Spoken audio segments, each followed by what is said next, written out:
ibu-ibunya udah pengen kenal. Ibu ada yang sudah kenal sama saya belum? Sudah, terkenal loh. Di TikTok oke, Instagram oke. Alhamdulillah. Jadi saya nggak perlu perkenalan lagi ya. Langsung aja. Alhamdulillah hari ini, pagi ini saya dikasih kesempatan untuk berbagi ilmu dengan ibu-ibu sekalian mengenai KB. Sebenarnya sudah banyak yang nanya nih, kapan-kapan bahas tentang KB. Alhamdulillah hari ini punya kesempatan untuk berbagi ilmu ya. Jadi kebetulan hari ini ya tanggal 26 September hari kontrasepsi sedunia ya. Jadi hari ini kita bahas tentang KB ya.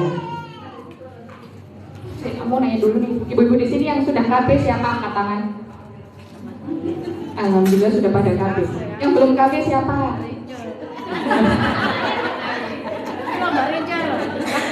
Alhamdulillah dari sekian banyak ibu-ibu sudah banyak KB ya. Alhamdulillah. Jadi apa itu KB berencana? Keluarga berencana yaitu keluarga yang direncanakan. Direncanakan supaya apa? Supaya kedepannya nanti bisa menjadi keluarga yang berkualitas, sehat, sejahtera ya. Caranya gimana? Jadi program pemerintah keluarga berencana ini gimana caranya untuk menjadikan keluarga kita berkualitas, sehat, sejahtera yaitu dengan cara mengatur jumlah kelahiran, dengan cara mengatur jumlah anak, mengatur jarak kehamilan, kemudian mengatur usia yang ideal untuk menikah. Kenapa sih kita harus KB? Jadi berdasarkan jumlah penduduk Indonesia, berdasarkan sensus penduduk tahun 2020, jumlah penduduk Indonesia ini sudah per September 2020 sudah sekitar 270,2 juta jiwa. Jadi ini sudah ada peningkatan ya daripada sebelum-sebelumnya. Nah, dengan 2010 itu lajunya sudah mulai menurun. Kalau yang 2010 itu sekitar 1,4, ini sudah menurun di 2020 jadi 1,2. Jadi programnya pemerintah alhamdulillah berhasil ya, menurunkan.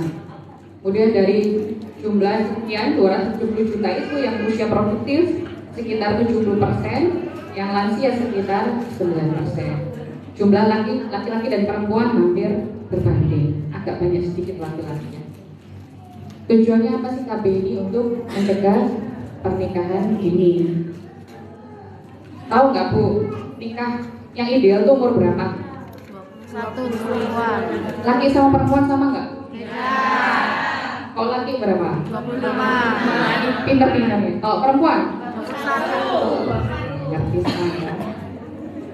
Kemudian supaya apa? Membentuk keluarga yang sejahtera dan menurunkan angka kematian ibu dan bayi dengan cara mencegah 4 terlalu muda, terlalu tua, terlalu dekat, dan terlalu.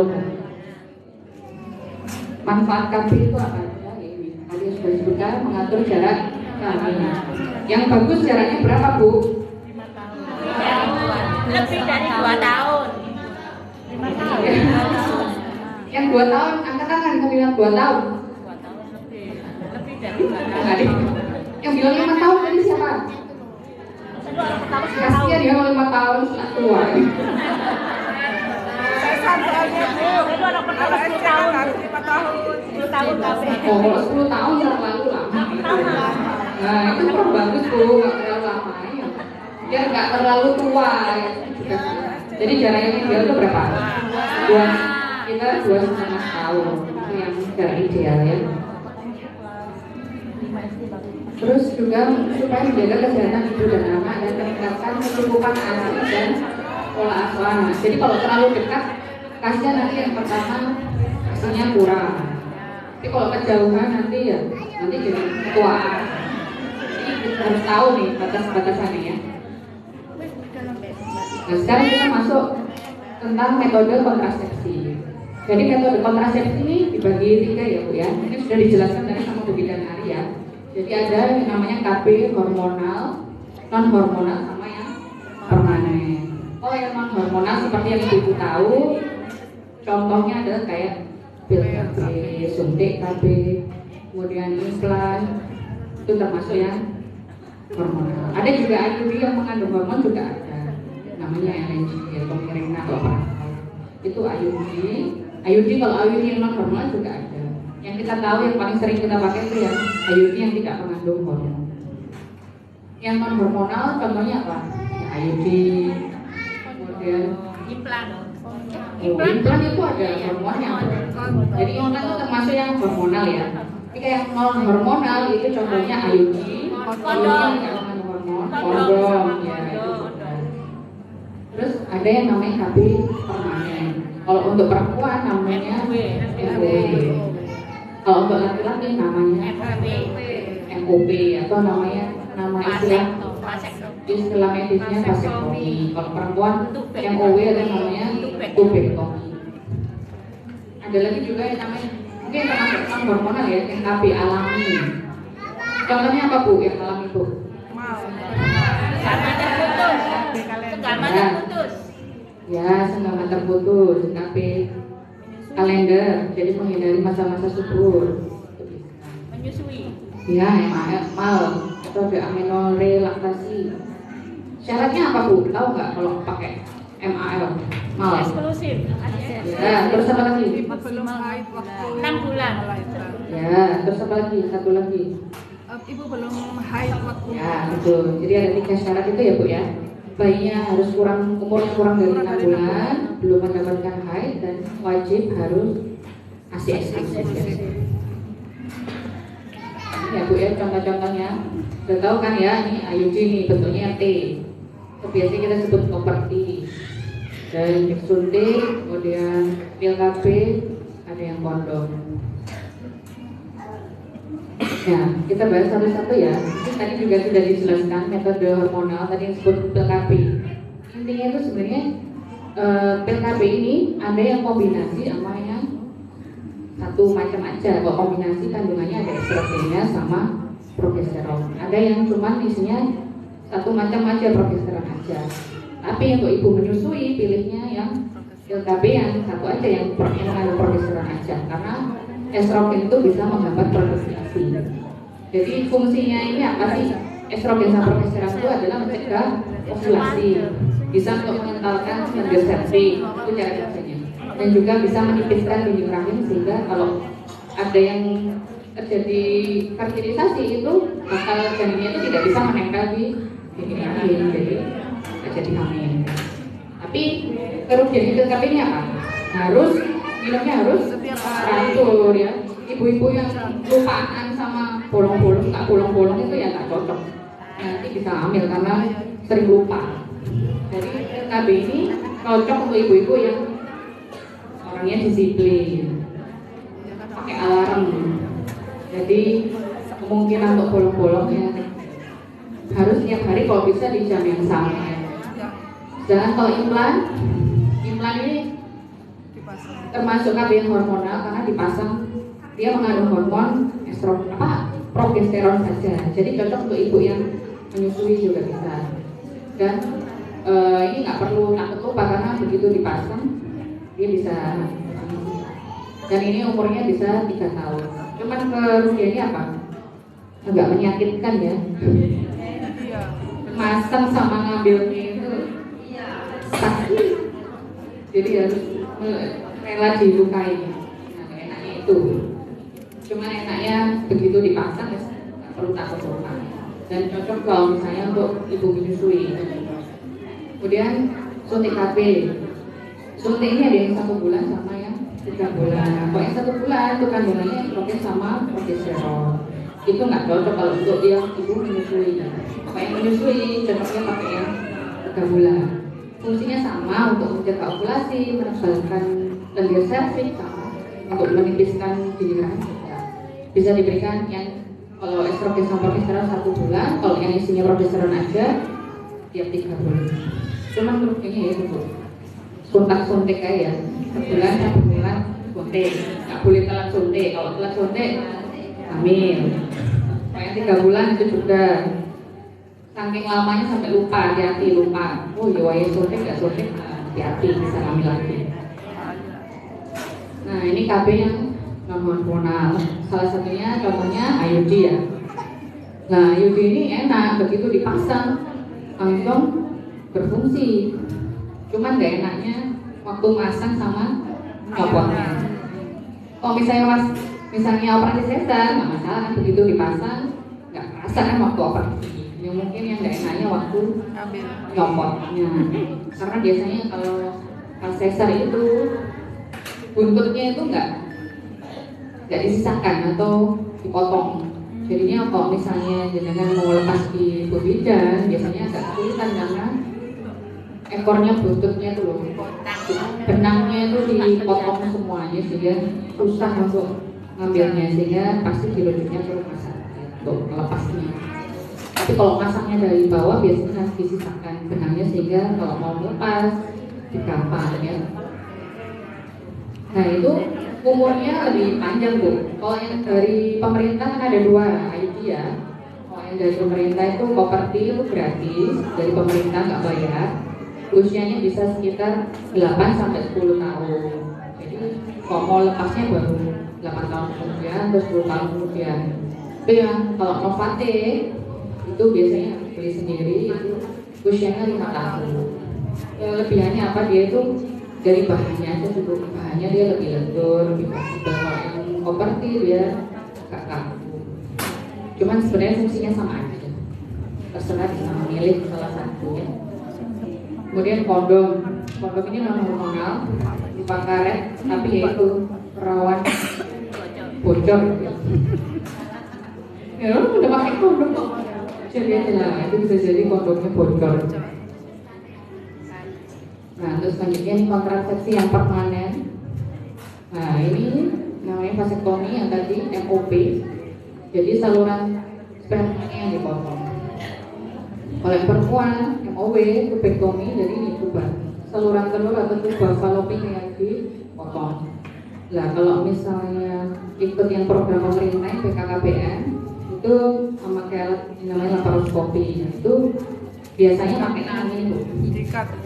yang di pasang ring aja, ya cuma di tali kayak gini pakai alat kayak gini, lip pakai lip. Nah itu resikonya apa? Mungkin ada yang resiko terlepas ya, kalau misalnya kemungkinan hamilnya itu tetap ada, karena tidak dipotong Bu. Jadi kemungkinan lepas itu ada. Jangan kalau misalnya dipotong seperti ini, ada dikit dipotong, kemungkinan hamilnya kecil. Tapi tetap tidak ada KB yang 100% itu ya, walaupun MOW. Di antara sekian ratus orang ada satu hamil. Itu luar biasa berarti ya. Ada yang namanya rekanalisasi Bu.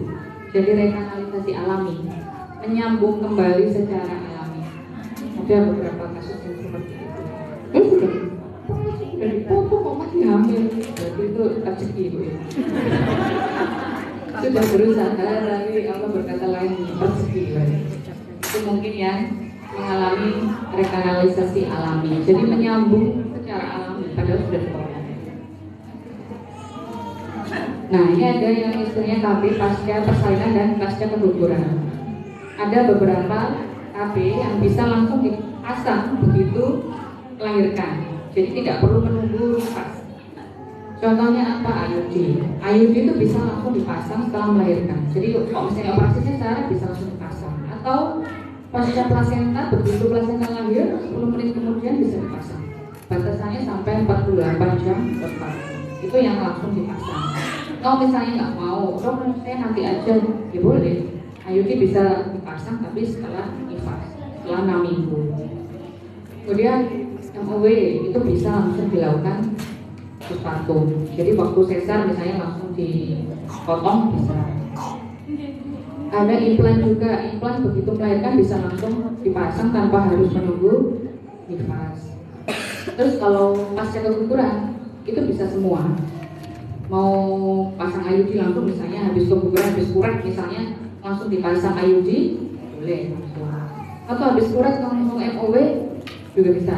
Cuman mungkin sulit ya, begitu habis kuret dari bawah langsung lanjut perutnya dibelek sedikit untuk bisa dilakukan ini.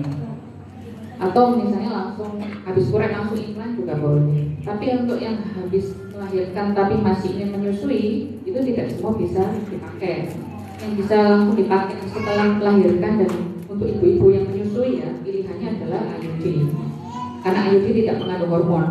jadi bisa langsung dipakai setelah melahirkan, tidak akan mempengaruhi produksi ASI. Kemudian kalau MOW juga kan tidak hormonal, itu bisa langsung, nggak ada hubungannya dengan ASI, tidak akan mempengaruhi produksi ASI.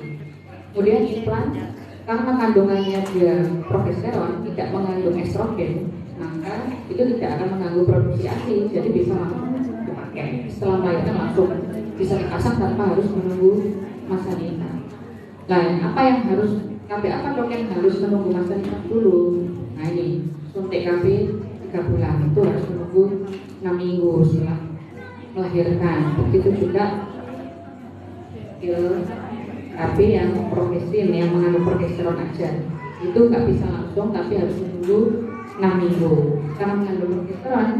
Suntik KB 3 bulan kan juga mengandung progesteron, itu tidak mempengaruhi produksi ASI.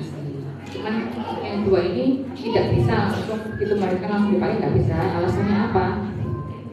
Nah, kalau menurut penelitian ya, itu kalau misalnya langsung itu dia akan mempengaruhi pertumbuhan dari bayi, mempengaruhi tumbuh kembang bayi, katanya begitu menurut penelitian.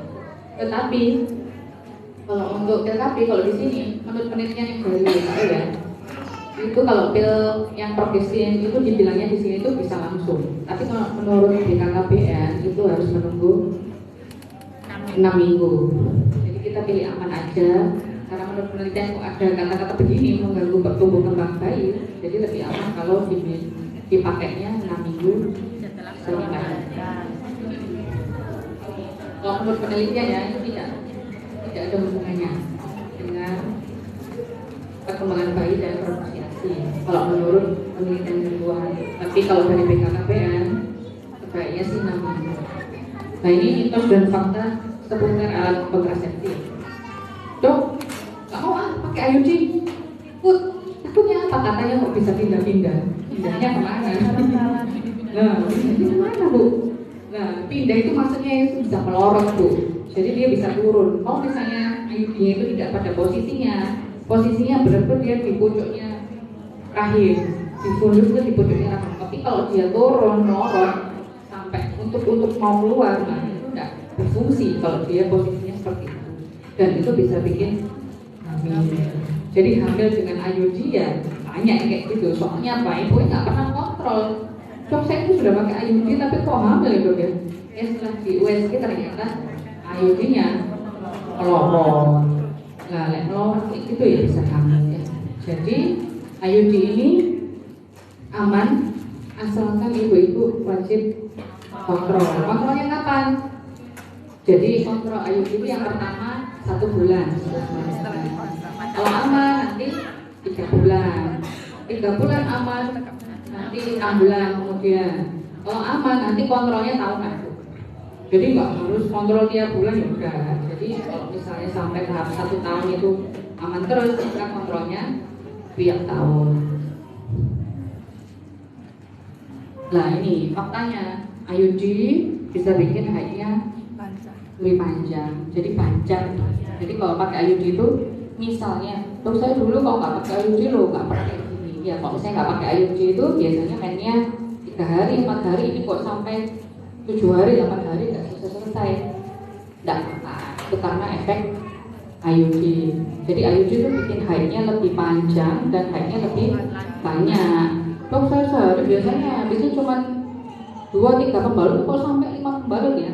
Nggak apa-apa, itu karena efek IUD ya, nggak masalah. Terus kadang IUD juga bikin perdarahan di luar jadwal haid itu juga sering. Kadang flek-flek, saya pakai IUD kok gak ada bersihnya ya dok ya, flek-flek terus. Nah itu ada beberapa pasien yang seperti itu.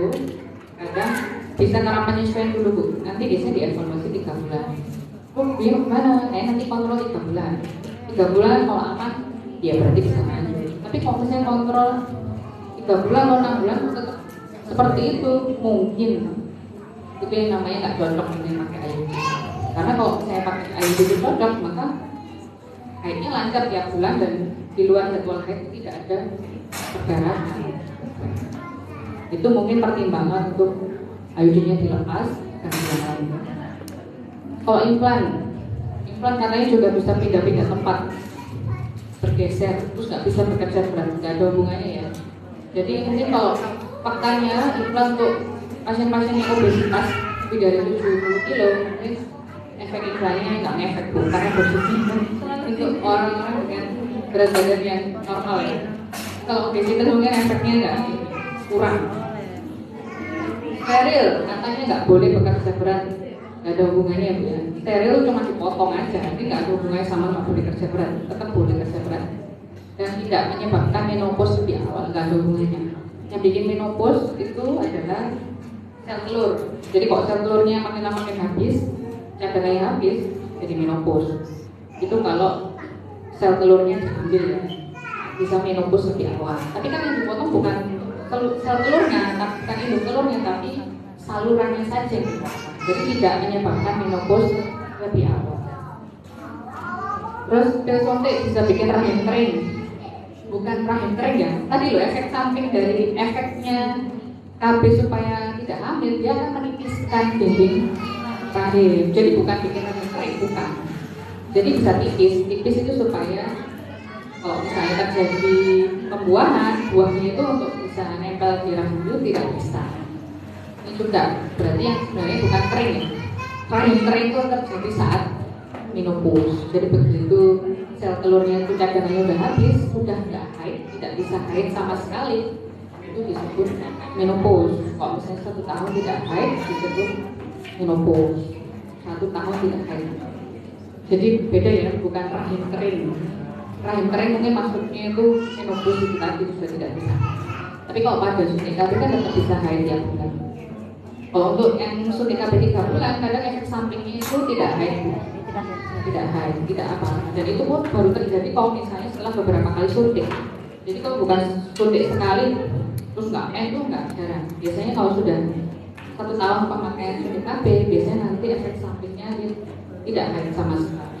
Itu tidak apa. Itu karena memang efek samping dari suntik KB 3 bulan.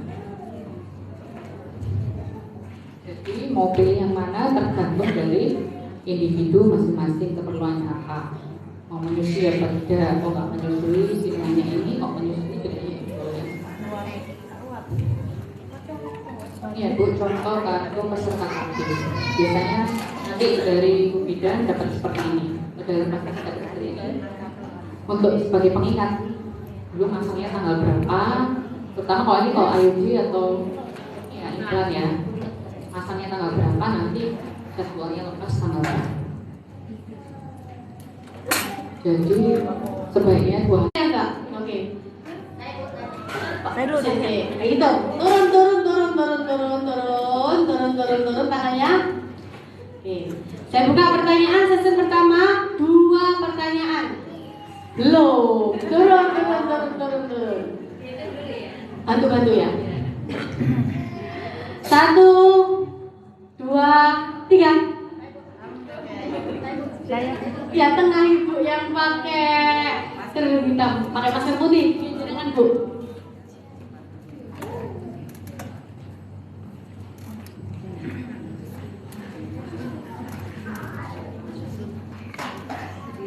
Ya monggo, buka maskernya biar kenal bu. Namanya siapa, di mana?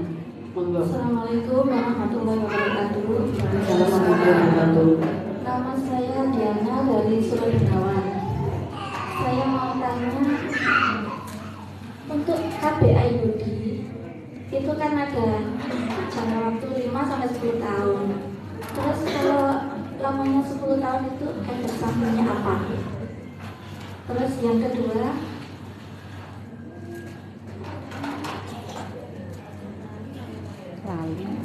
berapa jarak waktu yang harus diambil jika ibu mau berganti metode KB dari KB yang misalnya suntik ke IUD atau IUD ke yang lain? Oke, itu aja dari saya, terima kasih. Ya, terima kasih. Ya, masih satu lagi. Aku ini bingung mbak, ada yang belum anu gini. Enak ya kok?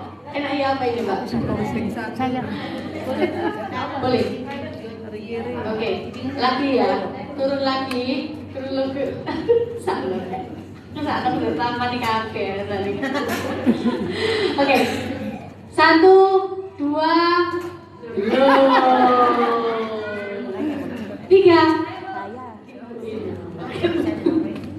Bentar ya Bu ya, sabar ya. Banyak kamu. Ibu yang biru Mbak, baju biru. Oh, baju biru. Nggih. Assalamualaikum warahmatullahi wabarakatuh. Saya dari Cerita. Saya mau nanya ya Bu, katanya kalau KB kelamaan itu efeknya kena wajah, kayak bintik-bintik, black hitam. Buktinya emang ini, emang bener ada, tapi apa bener apa enggak itu loh Bu? Makasih ya Bu. Assalamualaikum. Waalaikumsalam, terima kasih. Sudah 2 pertanyaan. Satu pertama 2 pertanyaan dulu ya. Ini pertanyaannya ini ada 2 narasumber. Gimana ini tuh enaknya? Satu-satu atau Mbak Ali dulu nanti tambah jawab lagi gitu ya. Biar mantep ya. Oke. Pertanyaan pertama Bu Ali. Ayudi jangka panjang tadi ada yang 5. 10 tahun, 8 sudah lepas boleh, sampai 10 tahun boleh. Kalau misalnya sampai 10 tahun apa ada efeknya?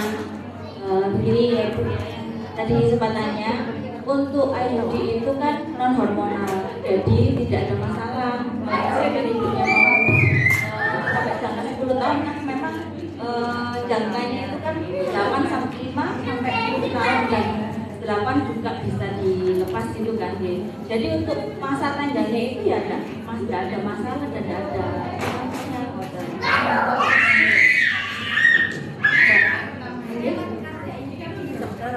ya.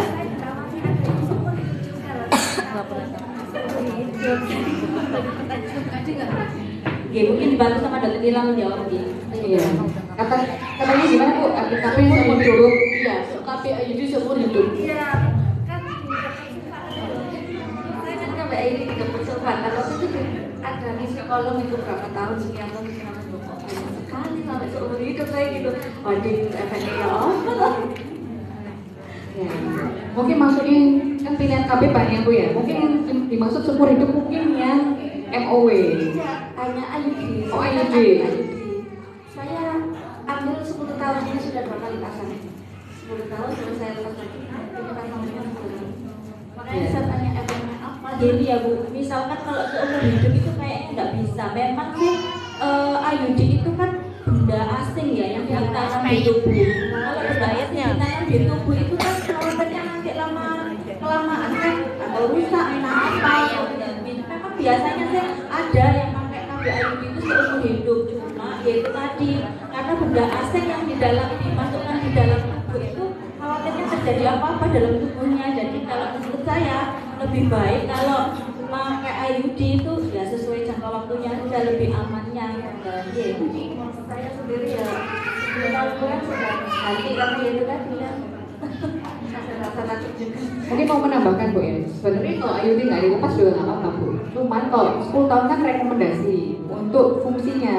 Jadi kalau misalnya mau dilepas, kalau misalnya nggak mau dilepas nggak apa-apa. Tapi efeknya mungkin bisa hamil Bu. Karena dia untuk bisa melindungi supaya tidak terjadi kehamilan, dia bisanya 10 tahun.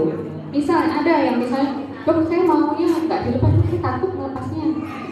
Nggak dilepas, ada yang seperti itu. Saya mau ganti yang lain aja, mau nggak apa-apa. Misalnya IUD itu usianya kan 10 tahun. Misalnya 10 tahun kan harusnya ganti. Ganti itu kan harusnya kan dicopot, ganti yang lain. Misalnya dok saya mau ganti yang lain aja, tapi nggak mau pakai IUD lagi. Tapi saya juga nggak mau IUD-nya dilepas dok, takut. Nggak apa-apa. Selama nggak ada keluhan apa-apa, IUD-nya di situ nggak apa-apa.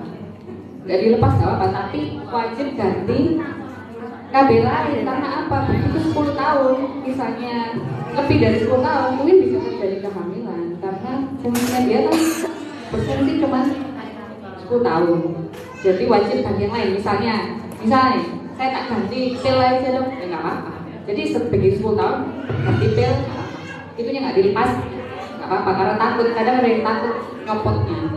Ada yang sulit diambil juga ada. Kalau misalnya nggak diambil juga nggak apa-apa. Kecuali ada keluhan.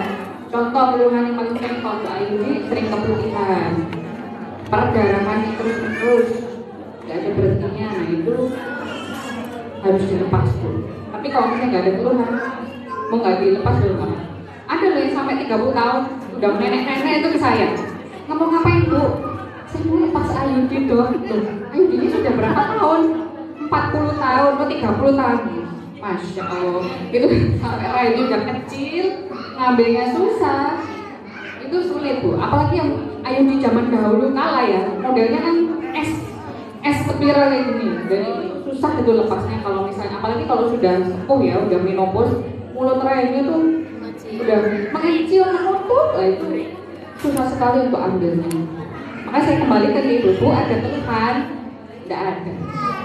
Keputihan, perdarahan, enggak. Terus kenapa ya? Enggak apa-apa, pengen dilepas saya. Nah itu tergantung. Kalau kesulitan sekali untuk dilepas ya, mungkin tidak akan saya apa-apakan, dikembalikan. Bu, kalau ini ngambilnya susah sekali. Mungkin sampai kesakitan. Kalau kesakitan mungkin harus sampai ke ruang operasi supaya tidak sakit terus. Kalau sampai ke ruang operasi itu obat bisa sekali. Kalau misalnya nggak ada keluhan, mungkin ya nggak perlu dilepas. Bahkan sampai kok sampai pasiennya meninggal pun saya nggak ada masalah juga. Tetap terpasang. Kalau nggak ada keluhan, kalau nggak keputihan. Karena ngambilnya itu sulit sekali. Iya. Terus ini juga dari Diana juga sih dok Mas Ian. Berapa jarak bila mau ganti metode yang lain, KB yang lain caranya? Contoh dari apa ke apa? Contohnya dari apa ke apa? Bu, kalau Ayudi setelah dilepas harus Tergantung bu, suntiknya berapa bulan. Kan tergantung efeknya. Suntiknya misalnya nih, suntik KB 3 bulan. Terakhir suntik kapan bu? Misalnya bulan ini, berarti jenengan terlindungi sampai 3 bulan ke belakang. Nah, kalau mau pakai Ayudi kapan? Terserah. Mau pasang sekarang juga nggak apa-apa. Tapi tunggu haid biasanya. Karena Ayudi kan tidak mengandung hormon bu. Jadi bisa dipasang kapan saja. Cuman kok misalnya mau pasangnya pasnya kapan mungkin ya sebelum begitu 3 bulan, sebentar lagi waktu jadwalnya suntik misalnya ya, sebelum waktu jadwalnya suntik mungkin sebaiknya langsung dipasang. Takutnya kalau telat setelah itu nanti aduh hamil, nah mungkin sebaiknya sebelum jadwal suntik berikutnya. Ya, oke, terima kasih. Bagaimana Bu Diana? Oh ya, terima kasih. Sekarang ada pertanyaan yang kedua dari Bu Juwita. Bu siapa? Bu Sumiati, Bumia. Bumia. Kalau KB kelamaan itu kadang itu ada flek-fleknya. Itu benar nggak sih? Pakai sunscreen kayaknya. Monggo, dokter Mbak Ani, monggo barangkali menyampaikan. Ya, jadi ada beberapa bu, paling sering biasanya yang mengandung hormon ya bu ya. Kalau KB Ayudi, kondom yang tidak mengandung hormon ini tidak akan membuat flek-flek pada wajah. Yang paling sering karena hormonal dan paling sering adalah pil KB bu, paling sering. Lah pil KB itu pilihannya banyak bu. Ada yang paling murah, 10.000-an, 16.000, ada 20.000, sampai ada yang paling mahal. Nah itu kenapa? Mahal itu kenapa? Karena dia berkualitas. Pilihan pemilihan KB-nya, hormon yang di dalamnya ada estrogen sama progesteron. Nah di situ yang pilihannya banyak. Kenapa dia murah? Karena menggunakan kualitas yang murah. Murah itu artinya apa? Ada istilahnya anti mineralokortikoid. Jadi yang pil KB yang anti mineralokortikoid, misalnya sejenis seperti Yasmin, ya dia kan mahal. Nah itu kan dia mahal karena dia mengandung hormon yang anti mineralokortikoid. Dia tidak akan menyebabkan flek-flek pada wajah, tidak menyebabkan berat. Ada harga, ada rupa ya. Ada harga, ada rupa. Ya, Betul Bu. KB kecantikan, istilah orang Jawa ada ono rego ono rupa lah. Pengen selamat ya itu tadi. Ada. Baru tahu ya. Pengen selamat. Baru tahu Bu kalau Jadi ada. kalau Jadi kayak pakai yang murah-murah itu mungkin efek sampingnya juga nggak Baru tahu kalau ada pilihan murah, baru tahu ini ya. Baru tahu Ya. Bu, kalau ada harga mahal murah, baru tahu. Seperti saya suntik di puskesmas itu yang disuntik. Kalau untuk suntik itu nggak kan ada. yang cantik ada, Nggak ada. kalau suntik memang. Kalau suntik itu kan nggak ada sih yang orang ke mahal itu nggak ada. Paling banyak itu yang untuk pil KB. Yang paling sering menyebabkan flek-flek itu biasanya yang pil KB itu. Kalau pil KB yang murah mungkin mungkin efeknya itu banyak, bikin berat badan naik, efek di wajah, jerawatan kayak gitu. Tapi kalau yang bagus mungkin yang harganya nggak mahal, efek sampingnya juga minimal. Kalau pengen aman ya pakai yang Enggak, berat badannya naik sama nggak jerawatan nggak efeknya, sebaiknya pilihnya yang normal. Ya, gimana Bu? Kembali ke Ibunya lagi cantik kok, nggak ada flagnya gitu. Lihat dari depan. Sampai apa sih udah kan? Ini lo Baik. bintik-bintik, lo bintik-bintik. Oh Bu, kesalahan. Salah. Bareng saya perjanjian. Saya bayar ya. Oke, sekarang saya pertanyaan yang kedua. Oh ya, saya tak tahu ibu ya. Oke, satu sudah dapat. Ye, silakan Bu. Assalamualaikum warahmatullahi wabarakatuh. Yang saya mau tanyakan ke Bu Dokter, saya ini sudah usia 50. Kemarin saya cepat imlan. Terus katanya itu yang cocok untuk kedepannya saya ini KB atau tidak. Sedangkan kemarin saya bilang di puskesmas berangkat katanya tidak bisa KB. Apa tidak berbahaya? Faktor usia sudah 50 tahun. Faktor usia sudah 50 tahun. Terus kemarin saya takut ini selepas bulan langsung saya KB itu tidak bulan. Terus saya tanyakan untuk masa-masa menopause itu selama saya KB itu gimana? Terus kedepannya kan sudah 50 ya, depannya KB atau tidak jelas sama gitu. Terima kasih. Assalamualaikum warahmatullahi wabarakatuh. Baik, untuk pertanyaan yang kedua, belakang ya Andi ya. Belakang ya. Tak merem jisik. Oke, Banyak pertanyaan, Bu. 1, 2, Dok, yang mana Dok? 3. Mana Dok? Banyak pertanyaan yang penting. Dokter cuma mau jawab. Mana? Saya belakang belum. Oh, dapat tak? Iya. Penting ini penting. Tahu penting. Oh, ya wes. Bukan sendiri terima kasih ya Bu. Tadi pertanyaan. Kader. Bukan. Assalamualaikum warahmatullahi wabarakatuh. Nama saya Bu Rinarwati dari Trowulan, Troloyo. Usia saya sudah 57 tahun. Tapi saya tetap minum pil KB Mikroginon karena saya takut kebobolan. Terus lagi untuk mempositifkan monopause itu harus gimana? Saya sudah nggak bulanan selama 10 tahun. Sudah, itu terima kasih. Tapi saya tetap sampai sekarang minum Mikroginon. Saya takut. Udah lama nepos. Ya, terima kasih Ya. untuk jawaban dari Bu Dokter. Oke, terima kasih. Oke, satu lagi pertanyaan tapi dari belakang ya punya depan tangannya turun aja, enggak apa-apa, beneran yang depan enggak apa-apa. 1, 2, Mas. Oke, yang belakang ya. 1, yang mana Dok? 2, turun dulu, 3. Itu lo yang lagi hamil loh. Yang mana? Yang Lagi hamil. mana? Jangan ikut memilih. Enggak maksudnya Biar Yang hasil muda variasi. katanya, yang muda. Yang mana?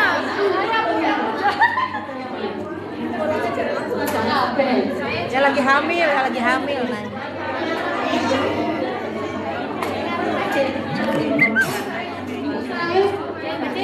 Yang belakang baca.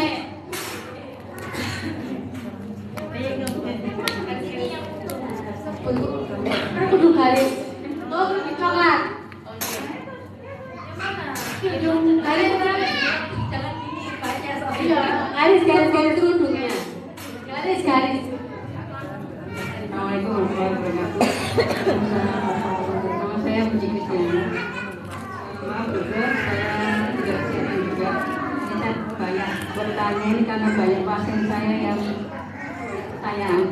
Jadi beberapa pasien saya kalau suntik 3 bulan, rata-rata kalau pemakaian baru pertama kali suntik atau beberapa kali injeksi itu minimetroradil ya, sedikit-sedikit.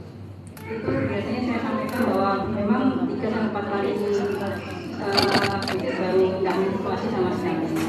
Tapi kadang-kadang pasien itu sudah tidak sabar karena lama ya menstruasinya itu apakah disarankan ganti atau seperti apa.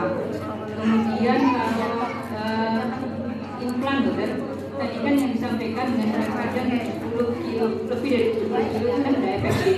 Itu apakah karena hormon Untuk yang memastikan ada di dalam kalau sudah menopause 10 tahun. Tapi kalau udah ngapain minum KB pas sama makan tulang? Ya, Ngapain? ngeplek untuk apa serat coklat untuk Berarti itu masa apa?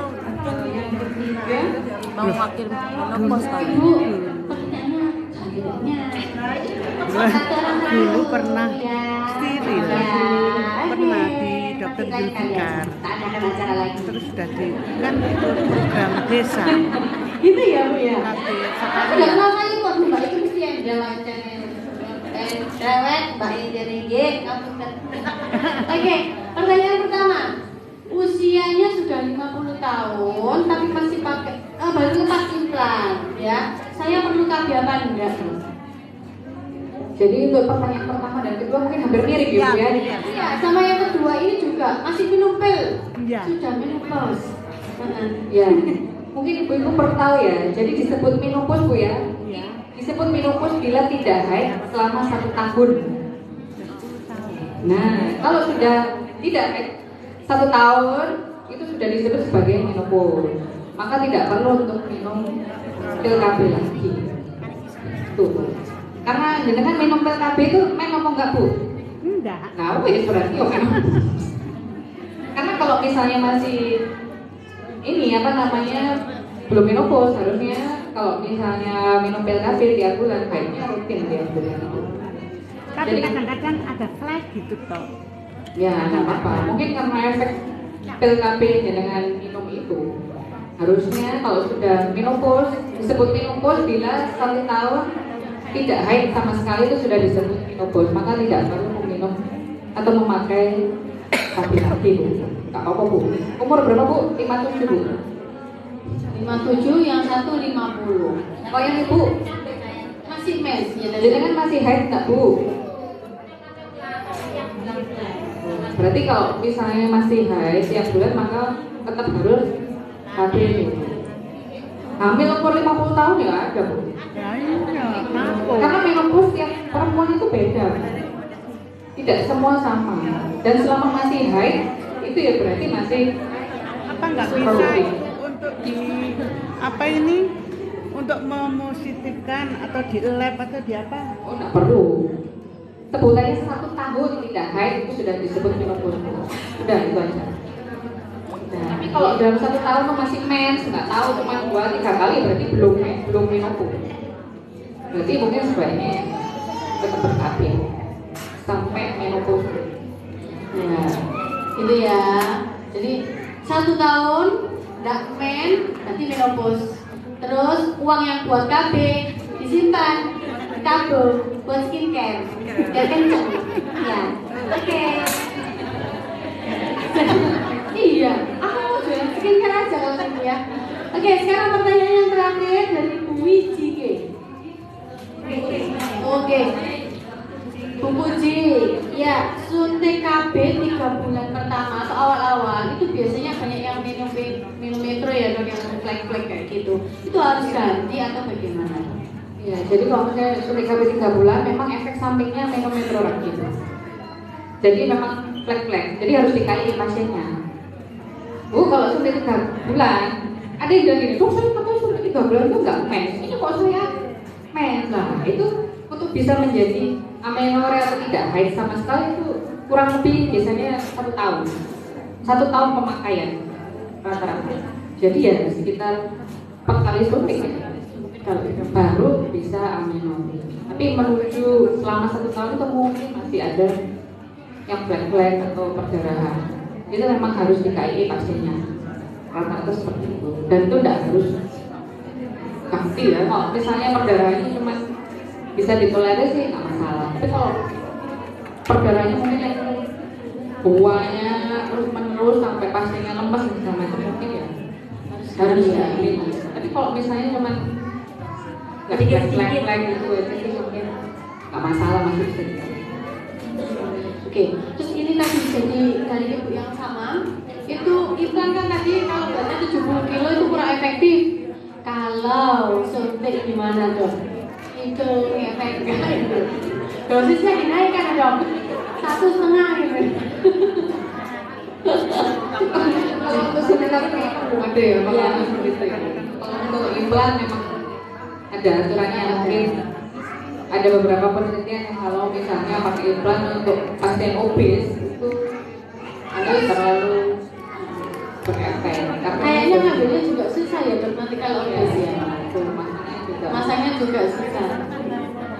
Ini terlalu sedikit soalnya.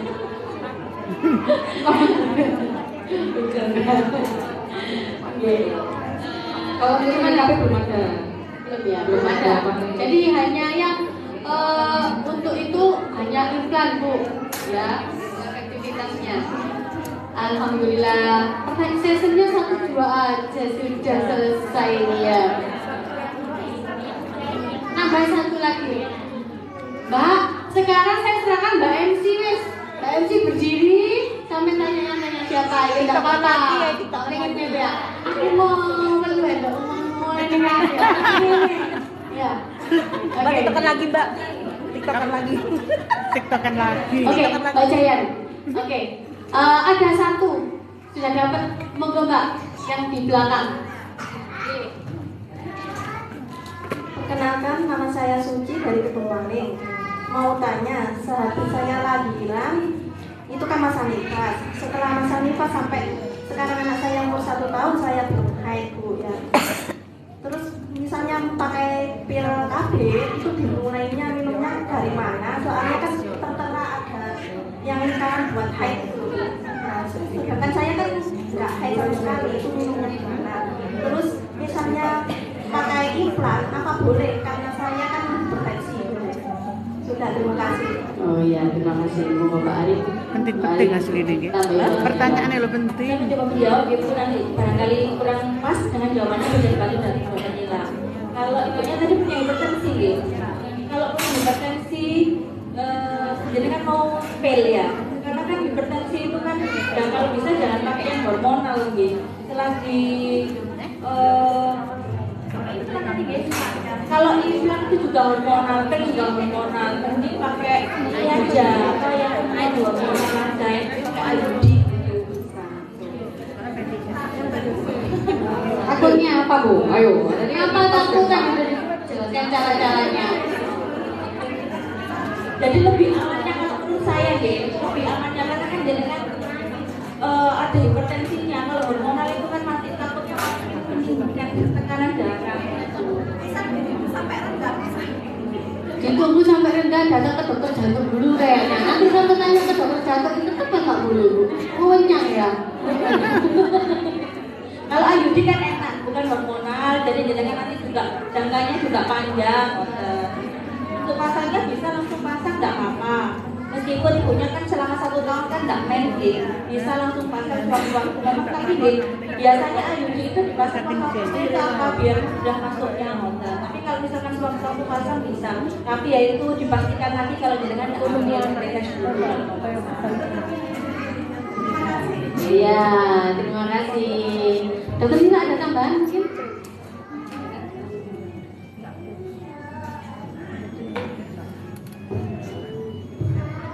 Ya, saya setuju dengan yang disampaikan oleh Bidan Ari ya. Jadi kalau jenengan itu punya hipertensi, maka pilihan yang tepat adalah yang pilih yang non hormonal. Karena kalau yang hormonal nanti akan mempengaruhi tensinya bisa lebih naik. Apalagi kalau ada riwayat penyakit jantung, ada riwayat pengobatan dan lain-lain itu bisa mempengaruhi. Jadi sebaiknya pilih yang non hormonal. Contohnya ya tadi IUD. Saya tanya balik nih Bu, takutnya apa Bu?